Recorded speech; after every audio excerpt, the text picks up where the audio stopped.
Application of derivative मधील next lecture आपण घेऊन येत आहे. बघा, फर्स्ट लेक्चरमध्ये आपण दोन प्रॉब्लेम पाहिले होते. To find the equation of tangent and normal at a given curve at a given point. Okay, त्याच्यामध्ये थर्ड एक्झाम्पल आहे. हे आपल्याला दोन दिलेलं आहे. X is equal to 2 sin cube theta, Y is equal to 3 cos cube theta at theta is equal to pi by 4 at theta is equal to pi by 4. हे जे दोन इक्वेशन असतील, हे जे दोन इक्वेशन आहे, हे कशाची इक्वेशन आहे? तर हे आहे equation of a curve. Equation of curve आहे. जे काही कर्व्स काढणार आहे त्याची इक्वेशन आहे, बरोबर आहे.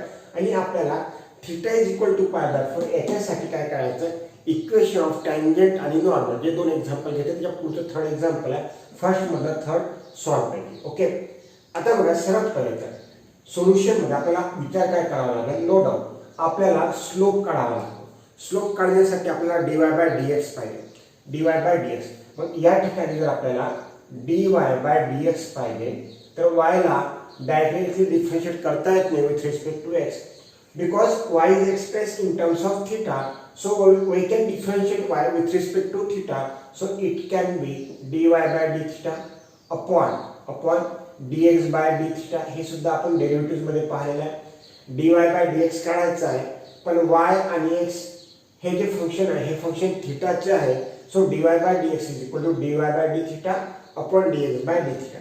मग स्टेप बाय स्टेप जायचं. पहिले काय करायचं? dy by d theta. ना y is equal to 3 cos cube theta, 3 cos cube theta. Differentiate y with respect to theta. dy by d theta is equal to काय होऊ शकतं? हा 3 आहे तिथे, बरोबर आहे, 3 आहे. 3 cos cube theta चं डिफरन्शिएशन काय होईल? हा 3 येऊन जाईल. cos cube चं काय होईल? cos square theta आणि पुन्हा येते d theta ऑफ, पुन्हा डेरिव्हेटिव्ह घ्यावा लागेल कोणत्या फंक्शनचा?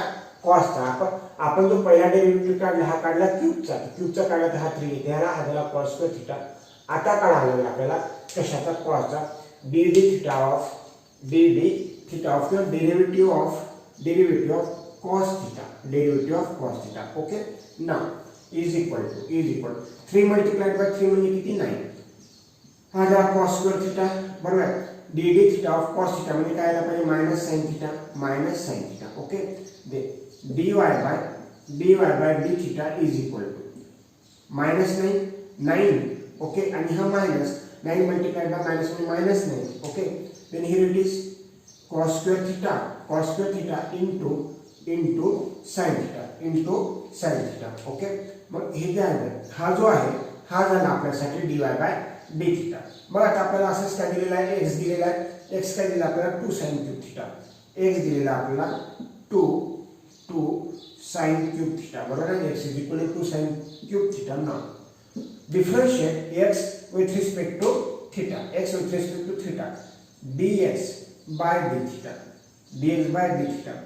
2 sin cube theta चा डिफरन्शिएशन व्हायला पाहिजे 3 sin square theta. ओके, हे कोणी विचारायला नाही पाहिजे हे कसं काय आलं? x raised to the power n असेल तर n इथे येतो आणि हा पॉवर 1 ने कमी होतो. 3 अगोदर आला आणि sin cube होता तर हा जो 3 आहे, हा जो पॉवर आहे, हा पॉवर काय झाला? 1 ने कमी झाला. 3 sin square theta आणि इथे लागेल dd theta of sin theta. म्हणजे अजून डिफरन्शिएशन करावं लागेल कशाचं? साइनचं. ओके, आता बघा हे जे सॉल्व केलं dx by d theta is equal to 2 multiplied by 3 म्हणजे किती? 6. Okay, here it is sin square theta. Okay, and derivative of sin theta काय आला पाहिजे? cos theta. हा झाला आपल्यासाठी dx by d theta. बरोबर. पण आता या प्रॉब्लेम मध्ये आपल्याला काय करायचं आहे? dy by dx. hence dy by dx is equal to dy by dx आपल्याला काढायचं आहे. पण dy by dx कसं आहे? dy by dx is equal to dy by d theta upon dx by d theta. मग suppose आपण वरते किंवा याला आपण नंबर 1 घेऊन घेऊ. ओके, आणि dy by dx is equal to वरती घेऊ आपण dy by d theta. dy by d theta किती आहे? -9 cos square theta into into sine theta. Okay, dy by d थिटाची व्हॅल्यू टाकली अपॉन खाली काय आला पाहिजे dx बाय डी थिटा, खाली आला पाहिजे 6 sine square theta into cos theta. बरोबर आहे. हा काय झाला आपला आपल्यासाठी dy बाय dx. लागत तर आता हे जे आहे dy बाय dx, त्यानंतर हा dy बाय डी थिटा याला नंबर 2 द्या आणि याला नंबर 3 द्या आणि हे जे काही आपण लिहिलं याला सपोर्ट मध्ये याच्या समोर लिहायचं फ्रॉम 1 2 and 3 असं लिहिलं आपण सपोर्ट मध्ये from 1 2 and 3 dy by dx. Okay, या ठिकाणी जर आपण आता विचार केला तर बरोबर आहे dy by dx is equal to dy by dx is equal to मला सांगा मायनस तर ठीक आहे 9 बाय 6 आहे ना 9 3 3 9 3 2 6 3 3 जा 9 3 2 जा 6 म्हणजे काय झालं -3/2. ओके, या ठिकाणी बघा साइन आहे साइन स्क्वेअर आहे एक साइन कॅन्सल म्हणजे खाली राहायला पाहिजे फक्त साइन. कॉस स्क्वेअर आहे कॉस आहे एक कॉस कॅन्सल म्हणजे वरती एक कॉस आणि खाली एक साइन म्हणजे यायला पाहिजे कॉट थिटा. मग बघा आता या ठिकाणी dy by dx is equal to काय आलेला -3/2 कॉट थिटा. आता हे जे काही करायचं आहे dy बाय dx आपल्याला हा खरं स्लोप देतो. काय देतो? स्लोप देतो. आता बघा हे सर्व जे काही करायचं आहे हे करायचं आहे थिटा इज इक्वल टू π/4. मग आपला असं आहे की आपल्याला slope of the tangent easily मिळते. स्लोप ऑफ द टँजेंट मिळू शकते आपल्याला एका स्टेप मध्ये मिळते. बरोबर आहे. स्लोप ऑफ द टँजेंट कसा काय लागतो? Slope of the tangent dy by dx. बरोबर आहे. जो काही dy बाय dx काढलेला आहे याच्यामध्ये हे सर्व जे काही करायचं ते करायचं at theta is equal to π/4. So dy by dx at इथे सफिक्स छोटासा थिटा इज इक्वल टू π/4. मग dy बाय dx काय आलेला -3/2 आहे -3/2 इंटू काय घ्यायला लागेल कॉट थिटा म्हणजे काय घ्यायला लागेल कॉट ऑफ π/4. मला सांगा tan ऑफ π/4 cot of π/4 काय होते व्हॅल्यू 1. सो हेन्स इथे आपण लिहू नेक्स्ट स्टेप लिहू आपण की आपल्याला dy by dx at theta is equal to π/4 म्हणजे काय तर आपल्याला स्लोप ऑफ द टँजेंट मिळत आहे. Slope of the tangent okay is equal to आपल्याला मिळत आहे cot π/4 काय होते 1 होते. cot π/4 1 होते. बरोबर -3/2 मल्टीप्लाइड बाय 1 बरोबर आहे. आपला आन्सर येत आहे ते -3/2. काय तर -3/2 येतं. बरोबर आहे. काय तर स्लोप ऑफ द टँजेंट येतं. याच्यावरच आपल्याला स्लोप ऑफ द नॉर्मल भेटतो. बरोबर आहे. Slope of the normal is a line which will be perpendicular to the tangent. टँजेंटला जे काही टँजेंट असेल त्याला परपेंडिक्युलर. बरोबर. मग आता या ठिकाणी स्लोप कशाचा नॉर्मलचा मिळेल ना. काय मिळेल याचा रेसिप्रोकल घ्या 3/2 आहे तर 2/3 घ्या आणि निगेटिव्ह असेल तर पॉझिटिव्ह घ्या पॉझिटिव्ह असेल तर निगेटिव्ह घ्या. इथे निगेटिव्ह आहे तर निगेटिव्ह याला पुन्हा मायनसने मल्टिप्लाय केलं तर प्लस होऊन जातो. हा झाला स्लोप ऑफ द नॉर्मल. आता बघा काय जेव्हा आपण इक्वेशन ऑफ टँजेंट काढायचं असेल तर आपण काय लिहू y y1 is equal to m into x minus x1. मला स्लोप माहित आहे पण y1 x1 माहित नाही आहे बेटा. y1 x1 माहित नाही कोणता पॉईंट आहे तो माहित नाही. थिटा तर हा अँगल दिलेला आहे त्या लाईनने केलेला.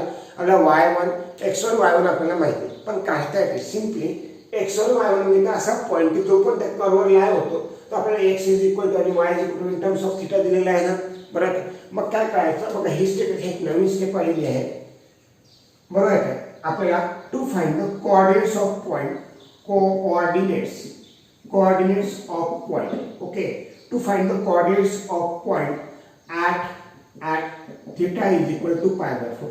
Simply काय करायचं आहे बघा x is equal to काय घ्यायचं 2 sin cube theta x is equal to 2. बरोबर आहे. sin cube theta म्हणजे काय π/4 आहे. π/4 आहे. बरोबर. x is equal to 2 sin of π/4 1/√2 येते 1/√2 येते. याचा काय घ्यावं लागेल आपल्याला क्यूब घ्यायचा मग हा 2 1चा cube 1 √2 multiplied by √2 multiplied by √2 म्हणजे काय यायला पाहिजे 2√2 यायला पाहिजे 2√2 यायला पाहिजे ना √2चा क्यूब काय यायला पाहिजे 2√2 यायला पाहिजे hence x is equal to हा 2 कॅन्सल काय आला 1 बाय √2 x काय आला 1 बाय √2 आला ओके 1 बाय √2 नाउ y ठीक आहे कोऑर्डिनेट्स काय आहेत कोऑर्डिनेट्स ऑफ अ पॉइंट काय आहे जो पॉइंट कर्ववर लावलाय ज्या पॉइंटला एक टँजेंट आणि नॉर्मल त्या पॉइंट मधून काय होईल पास होईल मग नाव y इज इक्वल टू आपल्याला y सुद्धा दिलेला आहे y काय दिलेला 3 cos cube theta 3 cos cube theta बरोबर आहे इज इक्वल टू किंवा मी खालीच लिहितोय ते y is equal to 3 cos cube theta किती pi by 4 hence y is equal to 3 cos pi by 4 ची व्हॅल्यू सुद्धा किती असते 1 बाय √2 क्यूब आणि 1 बाय √2 चा क्यूब ऑलरेडी काढलेला आहे तर इथे जे आपल्याला आन्सर आला पाहिजे ते आला पाहिजे 3/2√2 बरोबर वरती हा 3 आहेच खाली √2 चा क्यूब 2√2 तर हा झाला आपल्यासाठी y y किती झाला मग y इज इक्वल टू 3/2√2 म्हणजे हा जो x आहे आणि हा y आहे हे याच्या अगोदर आपल्याला दिलेलं असायचं ब्रॅकेटमध्ये बरोबर 2 1/2 दिलेलं असायचं ना पण याच्यामध्ये आपल्याला x आणि y कोऑर्डिनेट काढावा लागला कसा काढावा लागला तर हे जे x आणि y हे जे इक्वेशन आहे याच्यामध्ये आपल्याला सिंपली थीटाची व्हॅल्यू काय टाकली आपण पाय बाय 4 आपण आतापर्यंत 4 गोष्टी काढल्या स्लोप काढणं म्हणजे काय ते एकदम सिंपल आहे ना स्लोप काढण्यासाठी आपल्याला dy/dx काढावा लागेल आणि जो काही dy/dx आहे याच्यामध्ये थीटाची व्हॅल्यू पाय बाय 4 टाका dy/dx मध्ये थीटाची व्हॅल्यू काय टाका पाय बाय 4 टाका आपल्याला स्लोप ऑफ द टँजेंट मिळाला स्लोप ऑफ द टँजेंटचा निगेटिव्ह रेसिप्रोकल घ्या बरोबर आहे -3/2 चा 2/3 करायला निगेटिव्ह करता तर प्लस होईल बरोबर आहे फक्त एक गरज होती कोऑर्डिनेट्स ऑफ पॉइंट फाइंड करायची की ज्या पॉइंटला कर्व काही असो ज्या पॉइंट मधून ती टँजेंट गेली असेल आणि तो नॉर्मल गेला असेल त्या पॉइंटचे आपल्याला स्लोप पाहिजे होते x आणि y मला सांगायचे x आणि y डिफाइन काय आहे मग simply theta is equal to pi by 4 टाका म्हणजे तुम्हाला थीटा पाय बाय 4 साठी x भेटते आणि y भेटते तो त्या पॉइंटचे कोऑर्डिनेट्स आहे की ज्या पॉइंट मधून ती नॉर्मल आणि टँजेंट काय होत आहे पास होत आहे ओके आता आपल्याला इक्वेशन ऑफ टँजेंट आणि इक्वेशन ऑफ नॉर्मल सुद्धा काढता येते हा जो पार्ट आहे हा पार्ट मी काढून टाकतो बरोबर मग मला सांगा इक्वेशन ऑफ जर टँजेंट काढायचं असेल काय काढायचं असेल इक्वेशन ऑफ टँजेंट काढायचं असेल तर आपल्याला इझिली काढता यायला पाहिजे नाव equation of tangent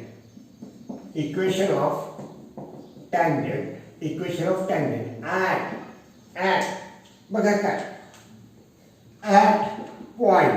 at point असा पॉइंट ज्याचा x कोऑर्डिनेट 1/√2 आहे आणि ज्याचा y कोऑर्डिनेट 3/2√2 आहे बरोबर आहे मग मला सांगा इक्वेशन ऑफ टँजेंट लिहिताना काय लिहाल y मायनस y1 काय लिहाल 3/2√2 इज इक्वल टू काय लिहाल m म्हणजे काय स्लोप ऑफ टँजेंट किती आहे -3/2 आणि इथे काय लिहाल x म्हणजे काय लिहाल 1/√2 काय लिहाल 1/√2 बरोबर आहे ना हे सर्व y -3/2√2 इज इक्वल टू -3/2 बरोबर आहे आता जर सपोज आपण काय केलं 3/2 किंवा -3/2 ने याला मल्टिप्लाय करून टाका हे असंच लिहून टाकू आपण y -3/2√2 is equal to -3x/2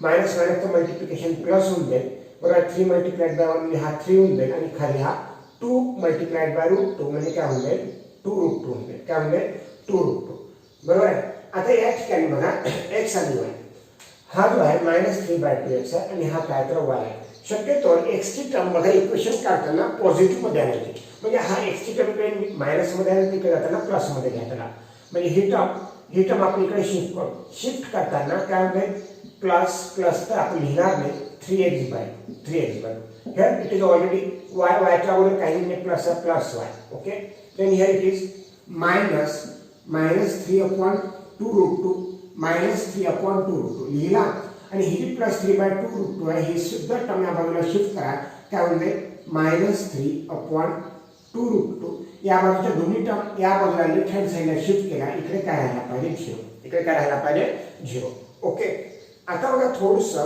या ठिकाणी हा 3x/2 आहे बरोबर आहे 3x by 2 आहे हा y आहे आपण जर मल्टिप्लाय बाय 2 केलं किंवा एक काम करू 3x/2 3x/2 ओके प्लस 1 आता मला सांगा हा सुद्धा 3/2 रूट 2 आहे हा सुद्धा 3/2 रूट 2 आहे पण कशामध्ये मायनस मध्ये कशामध्ये मायनस म्हणजे ज्याला मी सर्कल केलेला आहे ही टर्म किती वेळा आलेली आहे 2 वेळा आलेली आहे किती वेळा 2 म्हणजे याला मी असं लिहू शकतो ना की 3/2 रूट 2 ही टर्म आलेली आहे 2 वेळा पण मायनस एकदा मी मायनस 2 दा तर हा 2 काय व्हायला पाहिजे कॅन्सल व्हायला पाहिजे 2 काय व्हायला पाहिजे कॅन्सल व्हायला पाहिजे बरोबर सपोज हा एक सर्कल हा 2 सर्कल तर मी म्हटलं की याला पाहिजे 2 सर्कल याला पाहिजे आणि सर्कल मध्ये काय 3/2 रूट 2 आहे हा 2 काय झाला कॅन्सल म्हणजे काय मायनस 3 upon रूट 2 काय आला इथे minus 3 upon root 2 is equal to काय तर 0 ठीक आहे या ठिकाणी मग हा 2 आहे हा रूट 2 आहे आपण काय करू शकतो याला एक सिंपल बनवण्यासाठी मल्टिप्लाय बाय 2 मल्टिप्लाइंग बाय 2 करा याला multiply by 2 on both side multiplying by 2 ठीक आहे मल्टिप्लाइंग बाय 2 जर केला तर इथे 2 येऊन जाईल 2 कॅन्सल होऊन जाईल म्हणजे काय राहायला पाहिजे 3x यायला पाहिजे प्लस याच्यासोबत 2 आला 10 काय होऊन जायला पाहिजे 2y होऊन जायला पाहिजे मायनस येथे जर आता हा 2 आला तर या 2 ला आपण रूट 2 मल्टिप्लाय बाय रूट 2 लिहू शकतो म्हणजे रूट 2 कॅन्सल आणि वरती राहायला पाहिजे रूट 2 म्हणजे काय होऊन जाईल minus 3 root 2 is equal to 0 हे काय आहे तर हे आहे equation of tangent this is the equation of tangent पण आपल्याला इक्वेशन ऑफ टँजेंटच नाही आपल्याला इक्वेशन ऑफ नॉर्मल सुद्धा काढायचं काय काढायचं इक्वेशन ऑफ नॉर्मल आणि याच्यासाठी इक्वेशन ऑफ नॉर्मल साठी स्लोप वापरावा लागेल 2/3 हा पार्ट सुद्धा इथे आम्ही काढून टाकतो आता इक्वेशन ऑफ नॉर्मल काढताना सेम घ्यायचं फक्त ही गोष्ट सर्वात व्हॅल्युएबल आहे आपल्यासाठी ठीक आहे स्लोप ऑफ द नॉर्मल आपल्यासाठी सर्वात महत्त्वाचं आता बघा वाक्य काय आहे सर्वात महत्त्वाचं म्हणजे नाव ठीक आहे हा एक पार्ट झाला आपला हा जो आहे पुढचा पार्ट इक्वेशन ऑफ नॉर्मल ठीक आहे ऍट तोच पॉइंट ज्या पॉइंटला तुम्ही टँजेंट काढली ऍट पॉइंट काय तर घ्यावं लागेल 1/√2 आणि घ्यावं लागेल 3/2 रूट 2 बरोबर लिहिलं काय लिहायचं y मायनस y1 म्हणजे काय त्या पॉइंटचा y कोऑर्डिनेट 3/2 रूट 2 बरोबर इज इक्वल टू स्लोप किती आहे 2/3 आहे इन ब्रॅकेट काय घ्यायला लागतो x घ्यावा लागतो मायनस काय घ्यायला लागतो x1 म्हणजे किती आहे 1/√2 ठीक आहे तर आता या ठिकाणी बघा हे सॉल्व करताना हा y -3/2 root 2 okay is equal to 2/3 याला मल्टिप्लाय करा काय यायला पाहिजे 2x/3 मायनस 2 मल्टिप्लाइड बाय 1 म्हणजे 2 अपॉन काय यायला पाहिजे 3√2 यायला पाहिजे मी काय करतो हे सर्व कॅन्सल म्हणजे हा 2√2 3 हे सर्व कॅन्सल होण्यासाठी बघा एक तर अशा संख्येचा मल्टिप्लाय करावं लागेल की जेणेकरून 2नी भाग झाला पाहिजे 3नी भाग झाला पाहिजे म्हणजे अशी संख्या आहे 6 आणि हा सोबत आलेला √2 सुद्धा कॅन्सल झाला पाहिजे तर multiplying by 6√2 multiplying by 6√2 on both sides ठीक आहे आता बघा या ठिकाणी कितीने 6√2 हा y आहे 6√2 मल्टिप्लाइड बाय y मायनस ठीक आहे 6√2 multiplied by 3/2 okay is equal to 6√2 into 2x/3 okay minus 6√2 into 2/3√2 बरोबर आता बघा इथे काय लिहिता येईल आपल्याला 6√2y लिहिता येते 6√2y 6 √2y, ठीक आहे, मायनस, ठीक आहे. या ठिकाणी √2 काय होईल, कॅन्सल, बरोबर. येथे 6 आहे आणि येथे 2 आहे, येथे भाग जायला पाहिजे 3चा, 3 गुणिला 3 म्हणजे किती यायला पाहिजे -9. ओके, या ठिकाणी बघा 3 × 3, 3 2 6, बरोबर आहे. 2 × 2 म्हणजे 4 √2, बरोबर आहे. या ठिकाणी इज इक्वल टू हे इज इक्वल टू सांगितलं ते लिहिलं मी. इकडे काय राहिला पाहिजे 2 × 2 4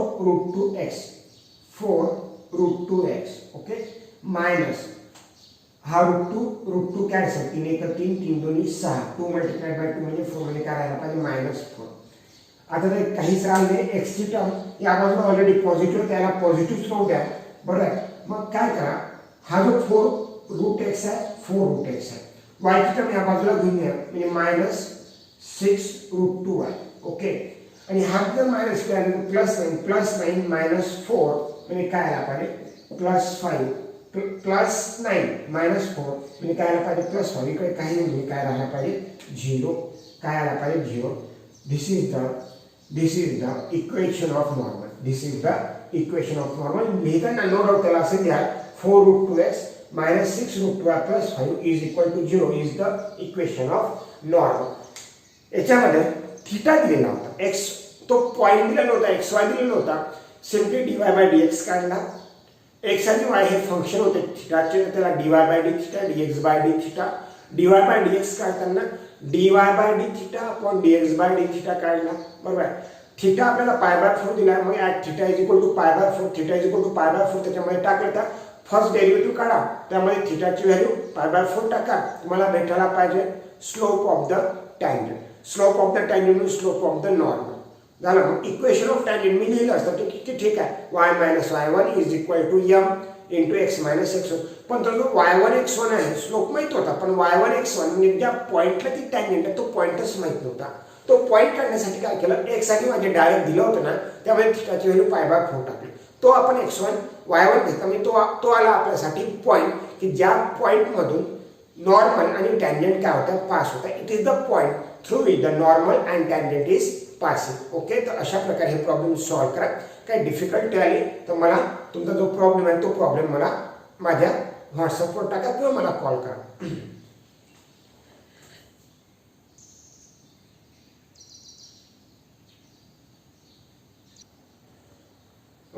नेक्स्ट प्रॉब्लेम आहे, फाइंड द इक्वेशन्स काय आहेत कशाचे, tangent and normal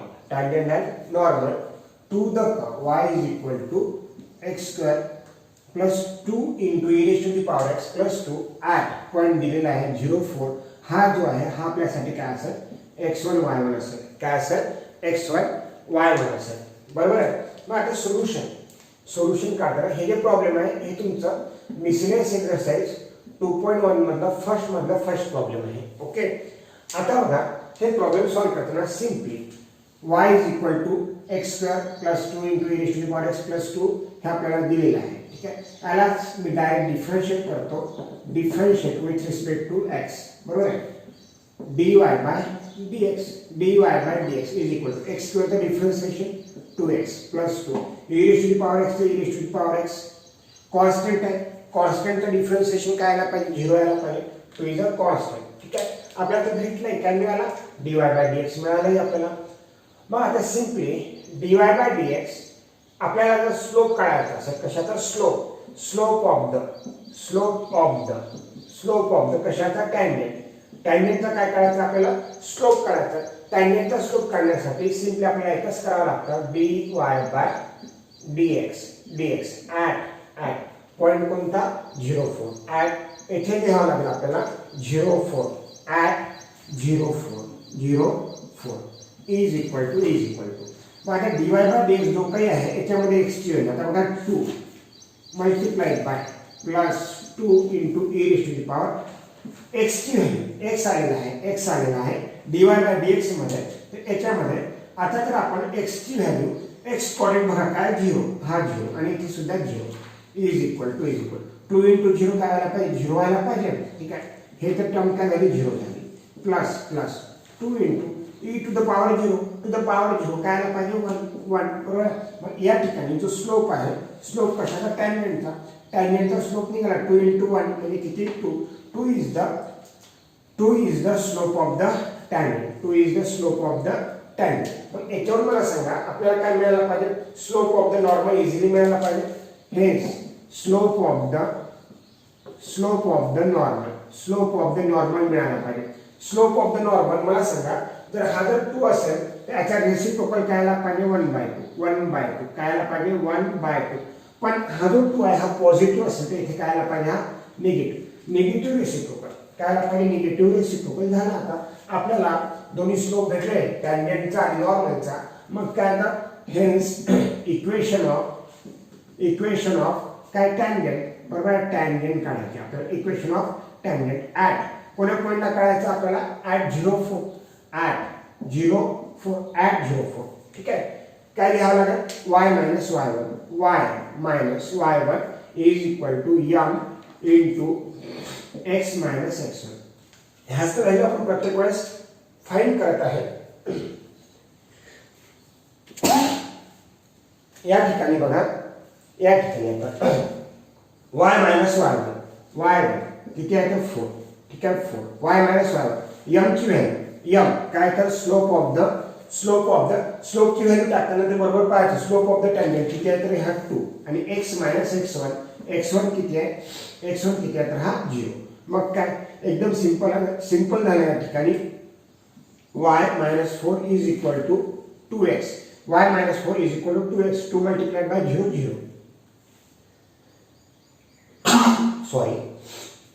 is equal to मग या ठिकाणी हा 2x y जर या बाजूला शिफ्ट केला तर मायनस आणि मायनस 4 जर शिफ्ट केला तर काय प्लस 4 इज इक्वल टू 0. हे झालं आपल्यासाठी. This is the equation of the tangent.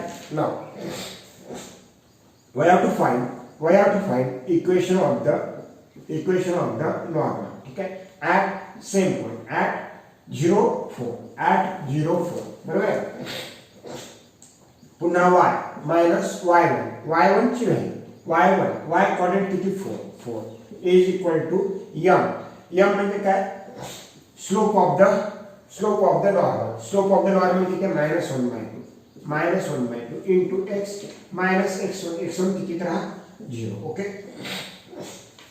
What we can do की हा जो 2 आहे खाली बरं डिनॉमिनेटर मध्ये 2 आहे हा इकडे जाताना मल्टिप्लिकेशन मध्ये जाईल. हा 2 मल्टिप्लाइड बाय y म्हणजे 2y मायनस 2 मल्टिप्लाइड बाय 4 म्हणजे 8 इज इक्वल टू -1 याला मल्टिप्लाय करा हा झाला -1 मल्टिप्लाइड बाय x म्हणजे x आणि हा मायनस आहे तर minus x. Hence we can write down the equation.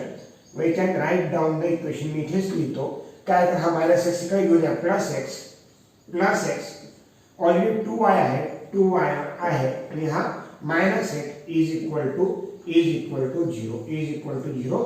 This is the equation of the normal. Miscellaneous exercise 2.1 मध्ये फर्स्ट मध्ये जे प्रॉब्लेम दिले ते सगळे हेच आहे. Find the equation of the tangent and normal. ठीक आहे कर्व दिलेला असेल त्याला तुम्हाला डिफरन्शिएट करावं लागेल dy/dx करावं लागेल. dy/dx मध्ये जर तुम्ही त्या x आणि y ची जर व्हॅल्यू टाकली तर तुम्हाला काय मिळतो स्लोप ऑफ द टँजेंट मिळतो. त्याचा रेसिप्रोकल करा तुम्हाला स्लोप ऑफ द नॉर्मल मिळतो. y minus y1 is equal to m into x minus x1 ह्या व्हॅल्यू घेत चला. हे इक्वेशन मिळते तुम्हाला टँजेंटचा आणि नॉर्मलचा x1 y1 आणि स्लोप ह्या जर व्हॅल्यू टाकलं तुम्हाला आपोआप इक्वेशन्स मिळतात. आय होप हे लेक्चर पाहिल्यानंतर बऱ्यापैकी तुमचे कन्सेप्ट क्लिअर झाले असेल. याच्या अगोदरचा जे थिटाचा प्रॉब्लेम आहे ते थोडंसं वेगळं आहे. त्याच्यामध्ये तुम्हाला थिटाची व्हॅल्यू दिलेली आहे. x1 y1 म्हणजे जो पॉईंट दिला आहे तो पॉईंटच्या व्हॅल्यू तुम्हाला दिल्या नव्हत्या त्या काढल्या आपण x आणि y मध्ये थिटाची व्हॅल्यू π/4 टाकू. ओके